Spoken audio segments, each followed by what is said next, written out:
नमस्कार दोस्तों, मैं विनय शर्मा, वास्तु एक्सपर्ट और एस्ट्रोलॉजर।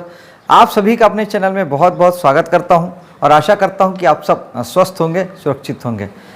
दोस्तों, जिन्होंने मेरे चैनल को सब्सक्राइब कर लिया है उन्हें बहुत बहुत सारा धन्यवाद और ढेर सारी शुभकामनाएं।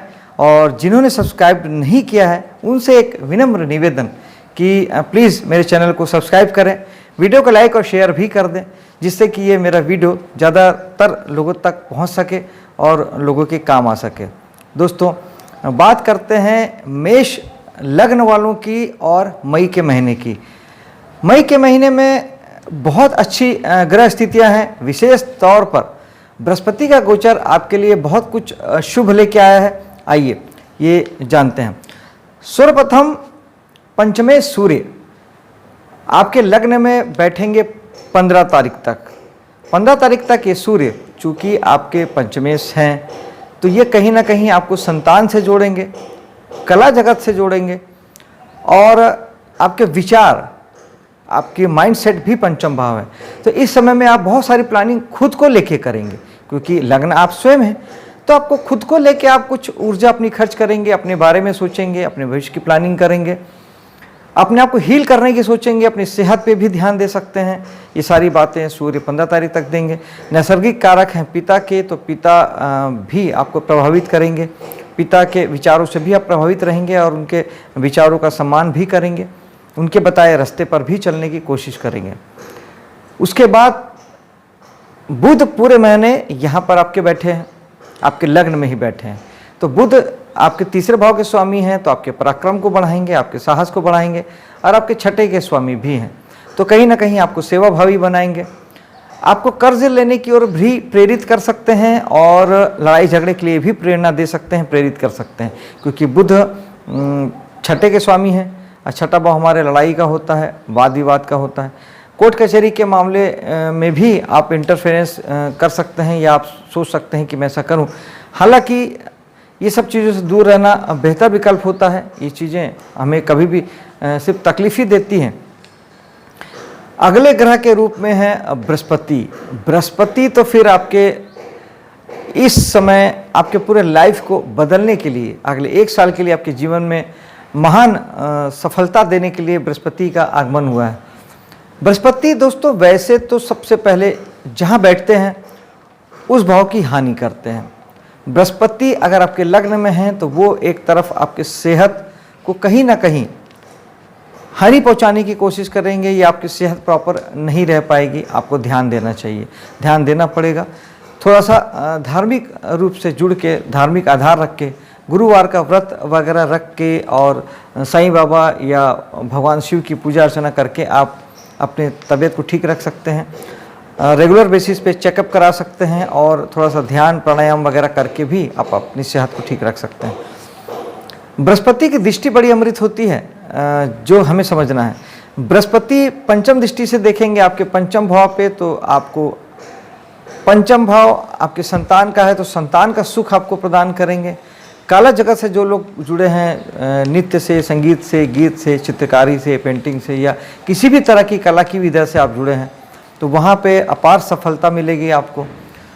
चूँकि हमारा मन भी हमारा पंचम भाव है, तो निश्चित ही आपको बहुत बहुत सुलझी हुई विचारधारा मिलेगी, बहुत अच्छा मन होगा।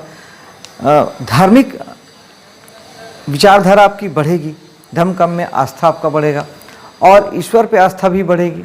और कहीं ना कहीं बृहस्पति चूँकि नैतिक ग्रह हैं, तो आपको चरित्रवान भी बनाएंगे, नैतिक भी बनाएंगे, गलत कामों से आपको दूर करेंगे, बुराई से आपको बचाएंगे। ये सब बृहस्पति करेंगे। बृहस्पति की सप्तम दृष्टि पड़ेगी आपके सप्तम भाव पे। हाँ, पीछे क्या एक बात और छूट गई। पंचम भाव हमारे प्रेम रोमांस का भी होता है। जिसकी उम्र वैसी है, जिसकी स्थितियां हैं, परिस्थितियां हैं, तो प्रेम भी परवान चढ़ सकते हैं, प्रेम प्रसंग डेवलप हो सकते हैं, बन सकते हैं। और चूँकि पंचम भाव संतान का है, तो जिनमें संतान नहीं है, कुंडली में भी योग संयोग अच्छे हैं, उन्हें संतान की प्राप्ति भी हो सकती है। सप्तम के बृहस्पति जीवन साथी के साथ संबंधों को मधुर बनाएंगे। जिनका विवाह नहीं हुआ है उनके लिए योग कारक होंगे। कुंडली में भी योग संयोग अच्छे हैं, तो आपके विवाह के अवसर आपको पैदा हो सकते हैं। बिजनेस को बढ़ा देंगे। जो लोग बिजनेस करते हैं, बिजनेस में सफलता देंगे और मान सम्मान में वृद्धि करेंगे। जीवन साथी के साथ संबंधों में प्रगाढ़ता लाएंगे। और नवम भाव से नवम दृष्टि को देखेंगे तो भाग्य को बढ़ाएंगे। भाग्य के ग्रह भाग्य के नैसर्गिक कारक ग्रह और भाग्य के भाव को देखेंगे तो भाग्य इस एक साल आपके लिए डबल बेनिफिशियल हो जाएगा, शानदार हो जाएगा और आप जो करेंगे उसमें ईश्वर की मदद भाग्य के साथ आपको बिल्कुल मिलता हुआ नज़र आएगा, दिखाई देगा। गुरु के अलावा राहु भी आपके लग्न में है। गुरु और राहु मिलके गुरु चंडाल योग बनाते हैं। अक्टूबर तक राहु यहाँ रहेंगे, तब तक कि गुरु चंडाल का योग रहेगा। लेकिन उसमें अगर आप मेडिटेशन वगैरह करते हैं, मैंने जैसे पहले ही आपसे कहा कि अगर मेडिटेशन वगैरह करेंगे तो राहु की खराबी आपको नहीं मिलेगी, क्योंकि राहु बेसिकली हमारे दिमाग को ही कब्जा करते हैं और उसके आधार पे हमें परेशान करते हैं, क्योंकि राहु केवल सर है, उनके पास पैर है नहीं। तो अगर आप मेडिटेशन करके अपने माइंडसेट को सही रखते हैं, जो कि बृहस्पति आपको देंगे ही, तो फिर आपको राहु कुछ खास आपको बिगाड़ नहीं पाएंगे। वरना राहु केवल यही करते हैं कि जीवन के किसी भी डोमेन में आपको चिंतित करते हैं, परेशान करते हैं और आपको एक से अधिक विकल्प देख के आपको भटकाने का काम करते हैं। अगर ऐसा कुछ होता है तो ध्यान और तो मैंने पहले ही कहा है, साथ ही आप एक सूखा नारियल बहते जल में अगर बहाते हैं महीने में 1 बार 2 बार 3 बार, तो फिर ये आपके लिए बहुत अच्छा हो जाता है, राहु से ठीक हो जाता है। चाय कॉफ़ी का दान भी राहु को ठीक करता है। अगले भाव की ओर बढ़ते हैं। सूर्य 15 तारीख के बाद धन भाव में आ जाएंगे, तो दूसरे भाव के सूर्य पंचमे से हैं, तो आपको कला जगत से धन की प्राप्ति हो सकती है। आपके दिमाग, आपकी बुद्धि, आपके विवेक की वजह से, आपके ज्ञान की वजह से, बेसिकली ज्ञान की वजह से आपको धन की प्राप्ति हो सकती है। संतान के माध्यम से धन का आगमन हो सकता है। पंचम भाव हमारा प्रारब्ध होता है, यानी हमको पूर्व जन्म के कर्मों के आधार पर हमको धन की प्राप्ति हो सकती है। और चूँकि सूर्य नैसर्गिक पिता के कारक हैं, तो पिता भी माध्यम बन सकते हैं आपके धन के मार्ग में। अगले ग्रह के रूप में हम लेते हैं, हम आते हैं तीसरे भाव में। तो लग्नेश का तीसरे भाव में बैठना, वो भी मंगल के रूप में, तो ये तो आपके साहस का भाव और साहस का ग्रह। इस महीने बहुत ज़बरदस्त आपका साहस बढ़ने वाला है, पराक्रम बढ़ने वाला है, एफर्ट आप खूब लगाने वाले हैं, अपनी इच्छाओं को आप जीने वाले हैं। और चूँकि तीसरा भाव हमारी यात्राओं का होता है, छोटी यात्राओं का होता है, तो उसके माध्यम से आप जीवन में ऊँचे उठेंगे, ऊँची सफलता प्राप्त कर सकते हैं।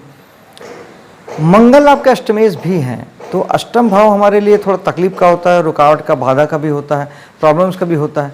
तो मंगल के साथ एक्सीडेंट का भी होता है, तो आप थोड़ा सा इन चीज़ों से बचेंगे। वाहन वगैरह सावधानी से चलाइएगा, क्योंकि शुक्र भी पूरे महीने इसी भाव में रहेंगे और मंगल के साथ युति में है।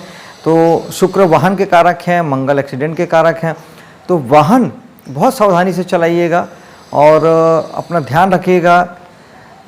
चूँकि अष्टम भाव हमें प्रॉब्लम्स की ओर ले जाता है और मंगल लड़ाई झगड़े की ओर ले जाते हैं। मंगल नैसर्गिक कारक हैं लड़ाई झगड़े के, वाद विवाद के।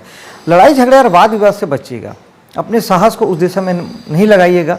अगर मंगल ज़्यादा ही ऐसा आपको मन करते हैं, तो फिर आप हनुमान चालीसा, सुंदर कांड या बजरंग बाण का पाठ कीजिएगा, हनुमान जी के दर्शन कीजिएगा, तो फिर आपको काफ़ी हद तक आपको शुभ लाभ प्राप्त हो सकता है। शुक्र की मैंने बात की कि शुक्र पूरे महीने आपके तीसरे भाव में रहने वाले हैं, तो कहीं ना कहीं आपका पराक्रम लग्जरी की ओर लगने वाला है और आप अपनी इच्छाओं की पूर्ति के लिए, कि जीवन में जो आपको सुख साधन संपन्नता चाहिए, उसके लिए भी आप बेहद प्रयास करते आप नजर आएंगे। अगला भाव है हमारा चौथा भाव। चौथे भाव में मंगल आ जाएंगे 10 तारीख को। मंगल सिर्फ 9 तारीख तक ही आपके तीसरे भाव में रहेंगे। 10 तारीख को जब मंगल यहाँ आएंगे, तो कहीं ना कहीं आपके, चूँकि अष्टमेश का चौथे में जाना ये ठीक नहीं है, क्योंकि अष्टम भाव रुकावट का है, चिंता परेशानी का होता है, और उसके स्वामी का चौथे में जाना आपके घरेलू एटमॉस्फेयर में आपको लड़ाई झगड़ा, वाद विवाद की ओर प्रेरित करेंगे, गुस्सा आपको देंगे। और कहीं ना कहीं आप वाहन, मकान के कोई अगर आप काम करते हैं या आप लेने की सोच रहे हैं, बनाने की सोच रहे हैं, या काम चल रहा है, उसमें थोड़ी सी दिक्कतें, परेशानी आपको दे सकते हैं। तो बेहतर होगा मंगल के लिए हनुमान जी की साधना की जाए, है ना। और इसके अलावा हम आगे चलते हैं। पंचम भाव की बात हम कर चुके हैं, बृहस्पति की दृष्टि। छठा भाव एज यूजुअल है, जो लोग सर्विस सेक्टर में हैं उनके लिए अच्छा समय है, क्योंकि छठे के स्वामी बुध लग्न में हैं, तो आपको शुभ फल की प्राप्ति होगी। सप्तम भाव को थोड़ा देखते हैं। सप्तम भाव में बृहस्पति की दृष्टि की बात तो मैंने कर ली कि बृहस्पति आपको शुभ फल देंगे, लेकिन वहाँ पर केतु भी विराजमान है, और केतु जिस भाव में होते हैं वहाँ से डिटेच करते हैं। अब हालांकि बृहस्पति की अमृत दृष्टि आ जाएगी तो बृहस्पति आपको बहुत हद तक आपको सेफ करेंगे, आपको सारी चीज़ों को ठीक करेंगे, सुधारेंगे। और लेकिन केतु कहीं ना कहीं आपको जीवन साथी के प्रति और बिजनेस के जगहों में आपको थोड़ा सा वैरागी बनाने की कोशिश करेंगे, थोड़ा सा वैराग्य देंगे, दुख देंगे, जिससे आप वहाँ से हटने की कोशिश करेंगे। लेकिन अब बृहस्पति भी आ गए हैं, बृहस्पति की बहुत शुभ दृष्टि है, तो अब केतु उतना बुरा नहीं कर पाएंगे। फिर भी केतु के लिए आप चेक प्रिंट के कपड़े यानी रुमाल के रूप में छोटे चेक प्रिंट के रुमाल और खट्टे मीठे फल का दान कर सकते हैं। मेडिटेशन सबसे बढ़िया है राहु केतु दोनों के लिए। मेडिटेशन करेंगे आपको प्रॉब्लम्स नहीं आएगी। और केतु हैं तो नैसर्गिक रूप से आप सप्तम भाव की चीज़ों के लिए खुद ही आप वैरागी बन जाइए, योगी बन जाइए। चीज़ें जैसी है वैसी चलने दीजिए, बहुत ज़्यादा सपने मत सजाइए, अपेक्षा मत लगाइए, कहीं दिक्कत नहीं आएगी। दसम भाव की बात करते हैं। दशमेश शनि नैसर्गिक मेहनत के कारक हैं, कर्म के कारक हैं और दुख के कारक भी हैं। तो आपको चाहिए कि आप थोड़ा सा मेहनत, एकदम अच्छी मेहनत आपको करनी पड़ेगी, पूरा ध्यान देना पड़ेगा, पूरा फोकस्ड होना पड़ेगा। कर्म क्षेत्र में आपके लिए यही बना है, क्योंकि आपका मेष लग्न है और हमेशा ही शनि ही दशम के स्वामी रहेंगे। तो दशमेश शनि का होने का अर्थ यह है कि कर्म क्षेत्र में आप ढीले नहीं पड़ सकते। सुबह से लेकर रात तक 24/7 आपको मेहनत करनी पड़ेगी, हमेशा ऑलवेज। और मेहनत ही आपको जीवन में आगे बढ़ाएगी। एकादश भाव में शनि का बैठना, एकादश भाव हमारे दोस्तों यारों का होता है, समाज का होता है, सोसाइटी का होता है। तो यहाँ पर भी इन सारी जगहों में भी हमें थोड़ी रिश्तों को बनाए रखने के लिए मेहनत करनी पड़ेगी, अपनी अटेंशन देनी पड़ेगी, अनुशासन रखना पड़ेगा। आप अगर अब दोस्तों को अगर आप समय नहीं देंगे या समाज सोसाइटी को समय नहीं देंगे तो इन जगह से आपको दुख की प्राप्ति होगी, क्योंकि शनि नैसर्गिक कारक दुख के हैं। जब आप उसके डोमेन में काम नहीं करते हैं, यानी आप अनुशासित नहीं रहते हैं, मेहनत नहीं करते हैं, उस स्थिति में शनि आपको इन जगहों से दुख की प्राप्ति कराएंगे। एकादश भाव इच्छा प्राप्ति का भी है। इच्छा प्राप्ति के लिए आपको मेहनत करनी पड़ेगी, जो भी जीवन में चाहिए बहुत मेहनत करनी पड़ेगी, ऐसा शनि चाहते हैं। अगले भाव की ओर बढ़ते हैं, 12वें भाव की ओर। 12वें भाव के स्वामी बृहस्पति हैं, जो कि लग्न में चले गए हैं। अब ये तो तय है कि कहीं ना कहीं अभी मैंने सबसे पहले आपको बताया था, बृहस्पति जिस भाव में बैठते हैं उस भाव की हानि करते हैं। पहला भाव हमारी सेहत का होता है, 12वें के स्वामी का वहाँ बैठना ये 100% शो करता है कि हमें कहीं ना कहीं हेल्थ की इशू आ सकती है, हेल्थ प्रॉब्लम हमको बृहस्पति दे सकते हैं, क्योंकि बृहस्पति हैं 12वें के स्वामी। 12वां भाव हमारे खर्चे का होता है, प्रॉब्लम्स का होता है, नुकसान का होता है। तो शरीर का नुकसान, तो बहुत ज़रूरत है कि आप एक्सरसाइज करें, ध्यान करें, प्राणायाम करें, रेगुलर बेसिस पे मेडिकल चेकअप कराएं, जो भी बीमारी है उसका ठीक से ट्रीटमेंट कराएं। और बृहस्पति का उपाय आपके लिए हमेशा ऑलवेज शुभ है, हमेशा आपको करना चाहिए, क्योंकि बृहस्पति आपके 12वें भाव के स्वामी हैं। तो आपको कहीं ना कहीं गुरुवार का व्रत रखना चाहिए, आपको पीले कलर की चीज़ों का दान देना चाहिए, जैसे मीठे आम होते हैं, यानी जो पके हुए आम होते हैं, पका हुआ नींबू होता है, पीले कोई भी फल हो सकते हैं, आपका पीले कपड़े हो सकते हैं, पीले वस्त्र, और केसर हो सकता है, पीली हल्दी के गांठें हो सकती हैं। पीले कलर की चीज़ों का दान आपके लिए बहुत शुभ रहेगा। और ओम गुरुवाय नमः एक माला आप प्रतिदिन जाप कर सकते हैं। सबसे अच्छा होता है जागृत गुरु का आशीर्वाद लेना। अगर आप गुरु पद्धति को मानते हैं, किसी को आपने गुरु बनाया है या नहीं भी बनाया है, जीवन के किसी भी क्षेत्र के आपके गुरु हैं, चाहे उन्होंने आपको संगीत सिखाया हो, चाहे आपको स्कूल में पढ़ाया हो, चाहे आपको किसी भी तरीके से कुछ भी बताया सिखाया हो, उनसे आप आशीर्वाद लेते हैं, उनका मान सम्मान करते हैं, तो भी बृहस्पति ठीक हो जाता है। दोस्तों, आपके लिए मई का महीना बहुत शुभ हो, सफल हो, इसी कामना के साथ मैं अब आपसे विदा लेता हूँ। मेरे वीडियो को लाइक शेयर कीजिएगा, मेरे चैनल को सब्सक्राइब कीजिएगा। मिलता हूँ आपसे अगले वीडियो में, तब तक के लिए जय हिंद।